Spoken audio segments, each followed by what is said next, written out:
And that's the first time we've seen the water, too, from that vantage point, that close, as they have been really, telling us that this 100,000 cubic feet per second Right. flying down the dam here. They've also said, okay, well, this is now we know what it looks like. Right. I mean, from Curtis's vantage point. Well, the other thing too, you got to remember, there's multiple weirs that go up and down the river, and you can open these weirs up. And I know the Sacramento weir is pretty much almost completely open. If else they've done it.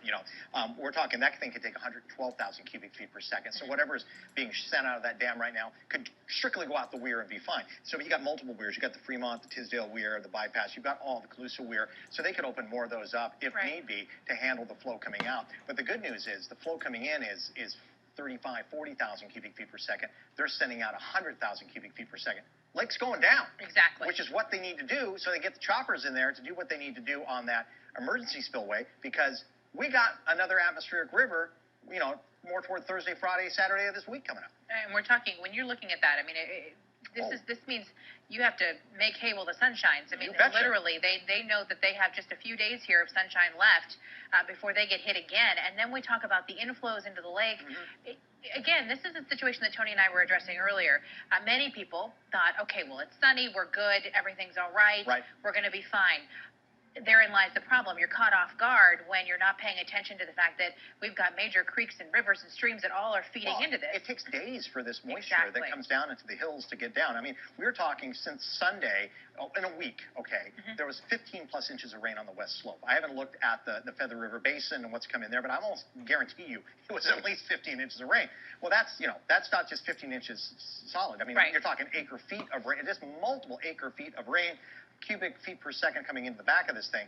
The good news is, look how fast it's dropped to, like I said, 35 or 40,000 cubic feet per second coming in, because almost certain on Friday, I think they were into the almost 100,000 plus coming in. So that's good news. But then again, and I'm going to go check here in a second to see what the forecast for that Feather River Basin is as far as the amount of rainfall, because that's going to dictate how much is going to come in this next time, because it's going to be, again, an atmospheric river. Is it cold? Is it not? Those are things to look at, because they've got to drop this thing precipitously so they can get a handle on this, to give them that buffer room to get the work done in a week or whatever they need to do. Right.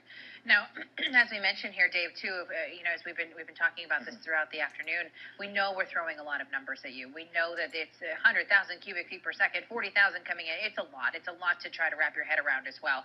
But the bottom line here is that out of an abundance of caution, they issued this order to get out and stay out for the areas of several areas in Butte County, including Oroville, Thermalito, you name it, Gridley, Biggs, Yuba City, Loma Rica, everywhere along the Feather River, Yuba County.